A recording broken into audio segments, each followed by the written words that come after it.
देखो स्टार्ट करते हैं लीनियर प्रोग्रामिंग प्रॉब्लम्स। ठीक है, यानी कि वैसा प्रॉब्लम जो हमें क्या करना होता है, मैक्सिमाइज करना पड़ता है या फिर मिनिमाइज करना पड़ता है एक सर्टेन कंडीशन ऑब्जेक्टिव फंक्शन के लिए। ऑब्जेक्टिव बोले तो यहाँ पर एक आपके पास एक लीनियर फंक्शन होगा जिसको हम लोग जेड से इंडिकेट करते हैं। तो एक लीनियर फंक्शन होगा और लीनियर फंक्शन में आपसे बस पूछा जा सकता है कि बताओ कि किस पॉइंट पर मैक्सिमाइज होगा, किस पॉइंट पर मिनिमाइज होगा, किसी भी कंडीशन के अंदर पूछा जा सकता है। तो ऐसे जो भी आपके पास प्रोग्रामिंग किए जाएंगे वो लीनियर प्रॉब्लम प्रोग्रामिंग हो जाएंगे या लीनियर प्रोग्रामिंग प्रॉब्लम्स होंगे। आओ इसमें कुछ कुछ चीजें जानते हैं। सबसे पहले ऑब्जेक्टिव फंक्शन। देखो यहाँ पर ऑब्जेक्टिव फंक्शन क्या है, तो एक लाइन में बोला जाए तो एक आपके पास जो लीनियर फंक्शन इसको हम जेड से इंडिकेट किए, जेड इज इक्वल टू मान लो ax प्लस बी वाई, ये हर क्वेश्चन में आपके पास दिए रहेंगे। आप लीनियर प्रोग्रामिंग प्रॉब्लम पढ़ रहे हैं तो इसके अंदर एक ऑब्जेक्टिव फंक्शन हमेशा रहेंगे। ऑब्जेक्टिव फंक्शन क्या बताएंगे, ऑब्जेक्टिव फंक्शन आपको ये बताता है कि आपको बेसिक करना क्या है, फंक्शन को क्या मैक्सिमाइज करना है या मिनिमाइज करना है। यानी कि ये आपको एक डायरेक्शन देगा, किस तरह का डायरेक्शन देगा कि फंक्शन को मैक्सिमाइज करना है या मिनिमाइज करना है, तो उसको ऑब्जेक्टिव फंक्शन कहेंगे। फिर क्या मिलेगा हम लोग को, फिर एक नया टर्म यहाँ हम लोग को मिलता है जिसका नाम होता है कांस्टेंट। कॉन्स्टेंट्स,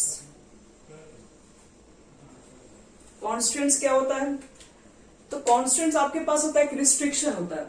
रिस्ट्रिक्शन का मतलब है कि आपके पास जो कोई मान लो कि अगर इक्वेशन दिया होगा तो इस इक्वेशन कहां से कहां तक लागू है उसके लिए एक कंडीशन दिया रहेगा।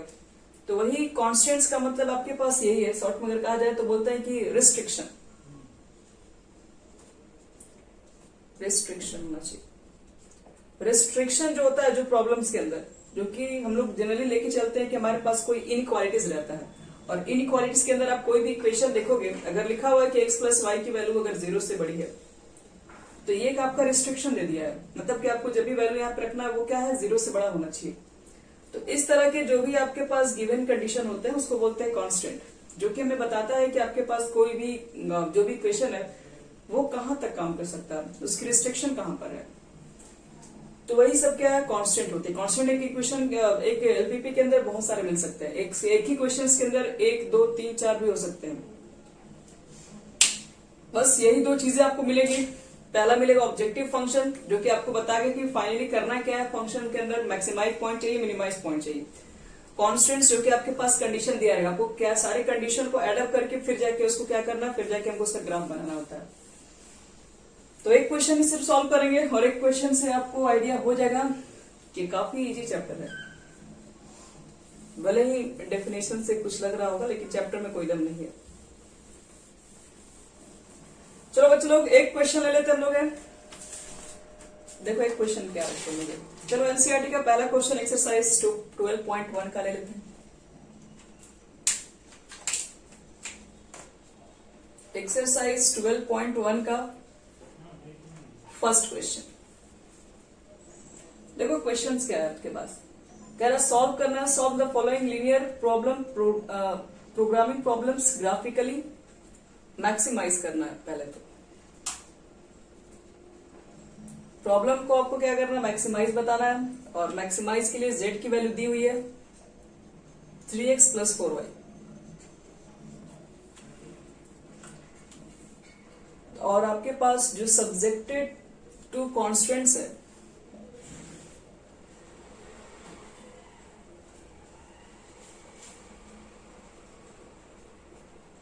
वो भी गिवन है। वो सब क्या है, तो फर्स्ट है कि x प्लस वाई, ये कुछ ज्यादा ही इजी क्वेश्चन है फर्स्ट वाला। चलिए बस यही क्वेश्चन है बच्चे लोग। आपको क्या करना है, इस क्वेश्चन को मैक्सिमाइज करना है।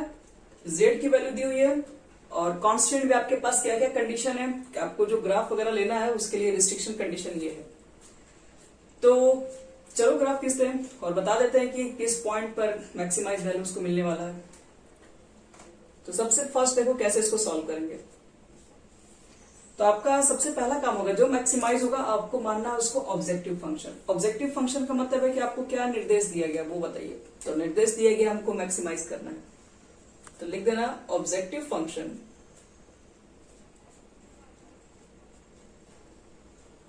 Is z is equal to 3x plus 4y, जिसको करना है मैक्सिमाइज। और फिर लिखना हमको है कॉन्स्टेंट्स क्या हमारे पास है, तो कांस्टेंट जितने हैं वो नीचे आप देख के लिख दीजिए। अब जब भी इस क्वेश्चन को एग्जाम में बनाओगे तो आपको ऑब्जेक्टिव फंक्शन से स्टार्ट करना है, और यहाँ पर जो जो कांस्टेंट्स है आप यहाँ लिख दो। चलिए दोनों चीजें लिख दी हम यहाँ पे। अब आते हैं में, एक ही इक्वेशन दिया है तो यहाँ तो बिल्कुल भी टेंशन ही नहीं है, इससे आसान क्वेश्चन कुछ नहीं हो सकता है। उठाओ पहला question, x plus y less than is equal to 4, और हम कहते हैं कि आप इसको इक्वेशन फर्स्ट मान ही लीजिए। सेकेंड बार क्या करो, लेट, सॉरी यहाँ पर कितना दिया 4 है ना, लेट क्या करेंगे हम लोग यहाँ पर, तो बोलेंगे x प्लस वाई को अगर मान लीजिए लेस देन इक्वल टू नहीं, अगर 4 होता तो ये एक स्ट्रेट लाइन हो रहा होता, और स्ट्रेट लाइन होता हम शायद बता सकते थे कि ये लाइन किस पॉइंट से पास हो रहा है और किधर लाइन जाएगा, ये भी हम बता सकते हैं। बताओ तो सबसे पहला आपको काम यही करना होगा, ये मान के चलिए कि अभी इनइक्वालिटी के फॉर्म में, अगर इसको इक्वालिटी के केस में मान लें तो x plus y greater is equal to 4 मान ले रहे हैं, कम से कम ये तो बता सकते हैं कि ये लाइन किस किस पॉइंट से पास हो रहा है, आराम से बता सकते हैं।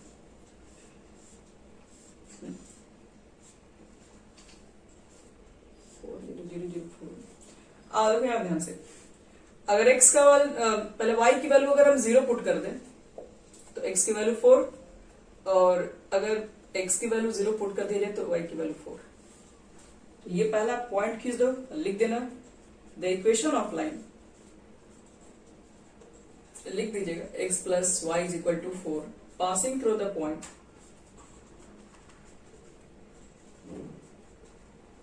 किस पॉइंट से पास हो रही है, तो हम इसको a रिप्रेजेंट कर दे रहे हैं 4 0 कोऑर्डिनेट, और इसको रिप्रेजेंट कर दे रहे हैं b से, जो कि 0 और 4 इसका कोऑर्डिनेट होगा। ये सब तो हम लोग को बचपन से ही करने आता है, चलो ये सब तो कर चुके हैं। अब हमें मालूम कर, जैसे मान लो कि कहीं भी ग्राफ में इसका कहीं भी लाइन है, ठीक है, कहीं भी लाइन है, समझ में एक तरीके से आ गया कि एक्स वाई एक्सिस को कट कर रहा है, क्योंकि ये अगर 4 से अगर हम डिवाइड कर दे तो इंटरसेप्ट फॉर्म में आ जाएगा।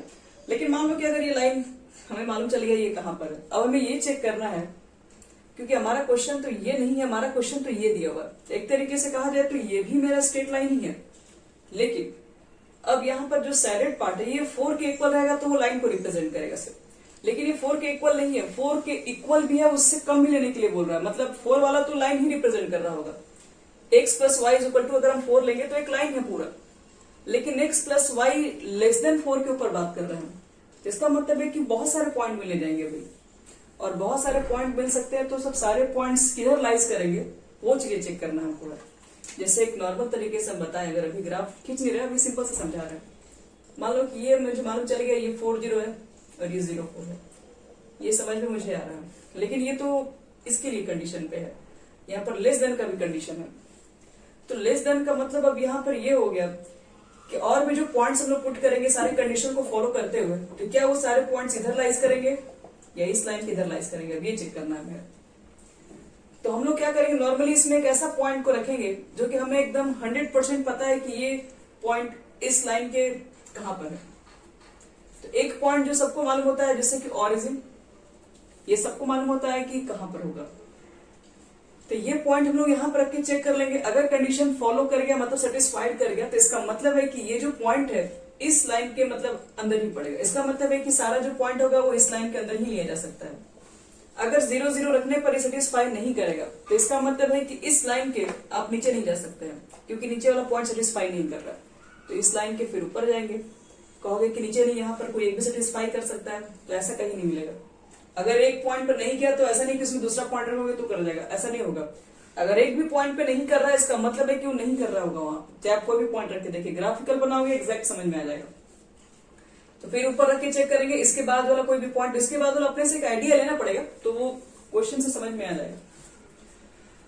तो यहां पर चेक करो तो x प्लस वाई की वैल्यू 4 है, तो ये समझ में आएगा इस लाइन को रिप्रेजेंट कर रहा है। अब लेस देन 4 है, तो हम क्या करेंगे, अपने मन से 0 0 वैल्यू पुट करेंगे। जीरो जीरो वैल्यू पुट करेंगे, सम में नहीं रखेंगे क्योंकि कभी कभी क्वेश्चन आप देखोगे जीरो ही आ जाएगा, x plus y is equal to zero, तो हाँ जीरो सेटिस्फाई नहीं करेगा, अब जीरो बराबर जीरो का कोई मतलब नहीं है। तो हम लोग क्या करेंगे, जीरो जीरो पुट करेंगे, एक पॉइंट मान लिए, और इस पॉइंट को जैसे हम यहां पर पुट कर देंगे तो यहां लिख देना put x is equal to zero and y is equal to zero in equation first. तो जैसे इक्वेशन फर्स्ट में x का मान जीरो, y का मान जीरो कर पुट करते हैं तो zero plus zero less than is equal to 4, जो कि लिखा हुआ बिल्कुल सही है, 4 तो जीरो से बड़ा ही है, कहोगे जीरो के इक्वल भी आ रहा है, जीरो के इक्वल वाला छोड़ दीजिए, ये तो इसके लिए काम कर रहा है, आप सिर्फ इस पर फोकस कीजिए। 4 जो है वो जीरो से बड़ा है, तो इसका मतलब सही है, मतलब कंडीशन को फॉलो कर रहा है, इसका मतलब ये है कि जीरो जीरो जो पॉइंट है ये आपका जो भी सॉल्यूशन बन रहा होगा वो उसके अंदर लाइज करेगा। तो अगर ये लाइन आपके पास यहाँ पर है और जीरो जीरो पॉइंट यहाँ पर है, तो इसका मतलब है कि अब यहाँ पर जितने भी आप पॉइंट्स लेंगे इस लाइन के अंदर में वो सब सेटिस्फाई करेंगे, क्योंकि एक भी पॉइंट रख के आप दिखा दे सेटिस्फाई कर गया तो इसके अंदर होगा।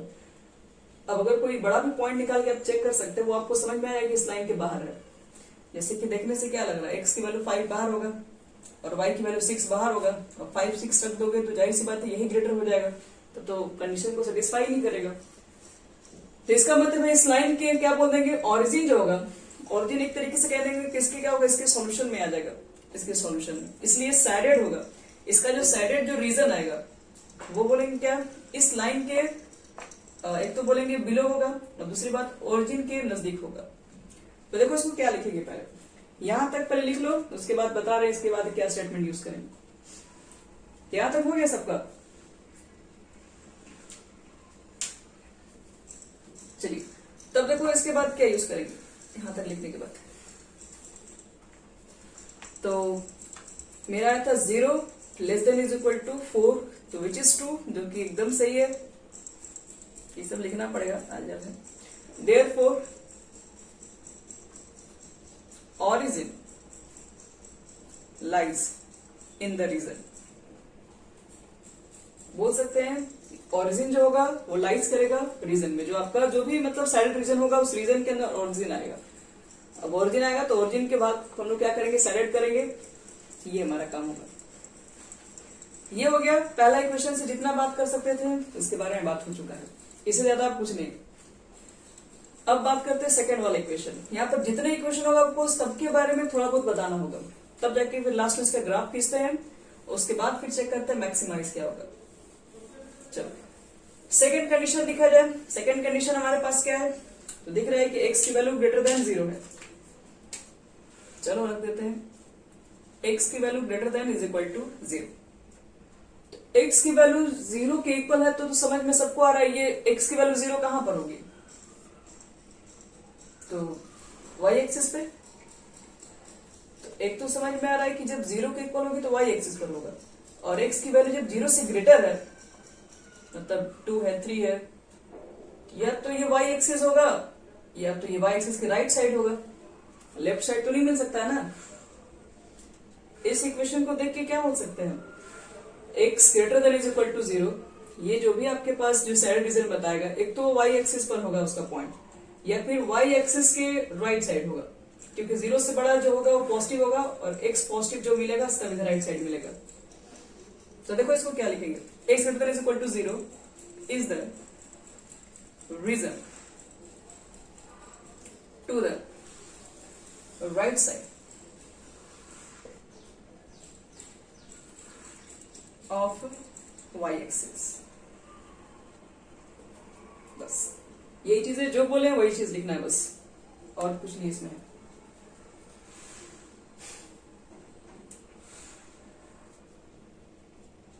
अब देखो इसके ऊपर बात करेंगे, y greater than is equal to 0। एक minute, is the region to the right side of the y axis and also y axis, y axis भी तो होगा,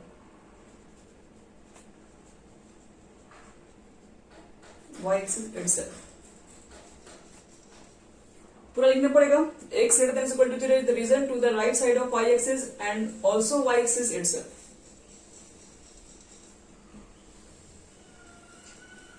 Also छोड़ो and y axis itself. Second देखो, सेकंड क्या बोलेंगे, y greater than is equal to 0 अब y की value जब 0 है तो वो तो समझ में आ रहा है x एक्सिस पर है। अब 0 से अगर ग्रेटर है तो ऊपर वैल्यू पॉजिटिव मिलेगा। तो इसको देख के हम लोग क्या लिख सकते हैं, ये भी एक रीजन को ही रिप्रेजेंट कर रहा है। Is the region to the, कहां पर है ये, अबव द एक्स एक्सिस बोल सकते हैं, above the x axis and x axis itself.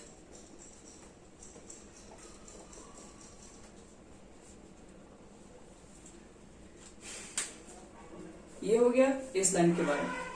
आपको सबके बारे में थोड़े थोड़े बात कर रहे हैं, कौन सा लाइन कहां पर लाइन करेगा, ताकि तब जाके आप एक सही से आप ग्राफ खींच पाएंगे सबके बारे में।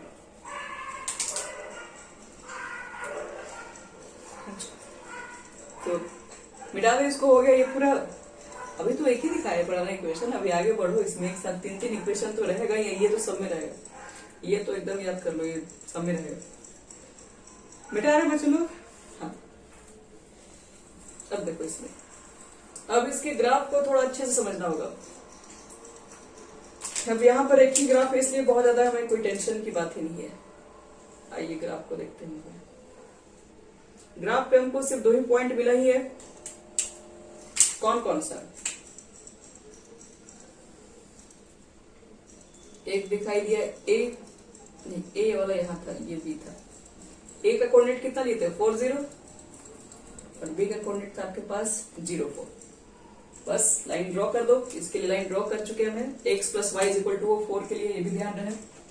अब इसके बाद हमारा अगला स्टेप क्या होगा, तो हम तो देखें कि मेरे सॉल्यूशन में 0 0 भी आ रहा है, तो इसका मतलब है कि जो सैडेड पार्ट होगा वो कहाँ लाइज करेगा, वो ओरिजिन की तरफ लाइज करेगा। तो हम लोग तो सैडेड पार्ट तो मान लो इधर से बना दिए, मान लीजिए ये इसके लिए है।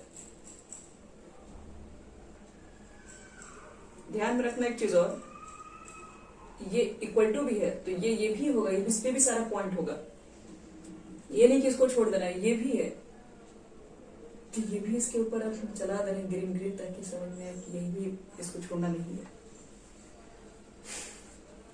इसके लिए सारे कंडीशन लिख दिए। अब x का मान एक तो बोल रहा है कि 0 के इक्वल भी होगा और 0 से ग्रेटर भी होगा। जब x की वैल्यू जब आप 0 के इक्वल लेंगे तो वो तो आपको y एक्सिस लेना पड़ेगा, ये वाला पूरा, ये पूरा आ जाएगा y एक्सिस। अब 0 से ग्रेटर लोगे तो कहाँ जाएगा, तो ये वैल्यू सब क्या होगा, अब 0 से ग्रेटर इधर इस रीजन की तरफ बढ़ेगा, ठीक है। मतलब इधर तो मुड़ने के लिए साफ मना कर दिया, इधर नहीं मुड़ना आपको है, या तो आप इसी पे रहिए, क्या तो इससे बाहर नहीं निकल सकते, इसके अंदर रहना होगा। इसने मना कर दिया।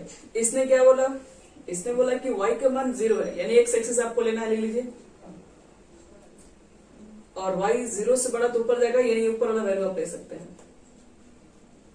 क्योंकि इधर पॉजिटिव मिलेगा, नीचे नहीं आने देंगे। तो अब ये वाले को क्या करना है, नीचे से निकालिए सब। अब ये बढ़े हुए भाग को आपको नीचे से हटाना पड़ेगा, क्योंकि ये रिस्ट्रिक्शन लागू नहीं हो रहा है, यहाँ पर कंडीशन फॉलो नहीं कर रहा है, तो इसको आपको यहां से हटाना पड़ेगा। ये चीजों को अब यहां से हटा दो, और फाइनल जो आपको आंसर देना है इसी रीजन में रह के देखना है। मतलब सारे कंडीशन को जितने यहाँ पर लिखे हैं कांस्टेंट, सारे रिस्ट्रिक्शन को आपको फॉलो करके फाइनल आंसर देना है कि मैक्सिमाइज किस पॉइंट पर है। तो पहले तो आपका जो सैडेड रीजन है, जो भी है फाइनली, ये इसके अंदर आ रहा है, इसमें लाइज कर रहा है, यहां पर ये हमारा सैडेड रीजन होगा पूरा। तो सैडेड रीजन ये है, तो आपको क्या करना है, आपको चेक करना है कि अगर मेरा इस तरीके से सारी चीज को मिलाकर अगर फाइनली हमारा अगर इस तरह के ग्राफ को रिप्रेजेंट कर रहा है, तो इस ग्राफ पर हम सबसे अगर बड़ा मैक्सिमम वैल्यू को अगर खोजना चाहेंगे तो कौन सा होगा सबसे बड़ा पॉइंट, जिसके लिए आपके पास ऑलरेडी एक इक्वेशन डिराइव है। तो हम लोग क्या करेंगे, जेड की वैल्यू देख लेंगे, जिस पर मैक्सिमम होगा वही मैक्सिमाइज होगा। अब जेड के वैल्यू पर चेक करना है, इस पॉइंट के लिए मैक्सिमाइज वैल्यू निकालना है। तो पहले तो आप ग्राफ पे चेक करो कि ये जो ग्राफ है आपके पास है, इस पर कितने सारे पॉइंट्स हैं। इनफाइनाइट बोल दोगे, इधर भी इनफाइनाइट है, इधर भी इनफाइनाइट है, और इधर भी इनफाइनाइट पॉइंट है। तो हम देखेंगे कि देखो आपका ये जो ग्राफ जिस पॉइंट पर कट कर रहा है, यहाँ पर देखो एक तो 0 0, एक यहाँ पर होगा, और दूसरा पॉइंट आपके पास एक 0 4 यहाँ पर होगा। तो जिस पॉइंट पर ये कट कर रहे हैं, आपको क्या करना है, यही 3 पॉइंट निकालकर उसके ऊपर चेक करना है। बाकी आप कोई भी रखेंगे कोई फर्क नहीं पड़ेगा, क्योंकि आपके पास ग्राफ पर क्या है, इनफाइनाइट इतने सारे पॉइंट्स हैं, आप किसी भी कंडीशन पे निकाल के चेक करोगे तो ज्यादा कभी नहीं आएगा। ये जिस पॉइंट पर कट कर रहे होते हैं केवल हमको उसी पर चेक करना है बस। तो ये सबका तो कोऑर्डिनेट अगर एक सिंगल लाइन है तो आराम से निकाल लेते हैं। इसमें अगर दूसरा लाइन भी रहता कट करता तो हम लोग क्या करते, दो लाइन आपस में अगर इंटरसेक्ट कर रहा होगा तो उसका भी कोऑर्डिनेट निकालना पड़ता है और उस पर रख के चेक करना पड़ेगा। तो चलो चेक करते हैं, देखते हैं क्या रिजल्ट हो रहा है। मैक्सिमाइज करना है तो 0 0 पर चेक करेंगे, फिर 4 0 पर चेक करेंगे, फिर 0 4 पर चेक करेंगे। अब देखो कैसे चेक करेंगे। पहले तो पहले एक लाइन लिखना पड़ेगा, the feasible region. Feasible region आपके पास कौन सा है? द फिजिबल रीजन इज, मेरे पास एक ट्रायंगल शेप आया है, ट्रायंगल OAB। जो हमारे पास फाइनल जो रीजन है, ठीक है, जो कि जिसका सारे कांस्टेंट को, सारे कंडीशन को फॉलो करते हुए हम लोग खींचे हैं, वो ये है। वो ट्रायंगल OAB को रिप्रेजेंट कर रहा है। अब इसी पर हमको चेक करना है कि मैक्सिमाइज किस पॉइंट पर है। तो आपको चेक करना पड़ेगा एट, एक तो ऑरिजिन है 0 0, दूसरा पॉइंट A है 4 0, और तीसरा पॉइंट आपके पास B है, B का कोऑर्डिनेट है 0 4। अब चेक करो इधर, यहाँ पर Z की वैल्यू आपके पास दी हुई है 3x + 4y। सब पर चेक करना है।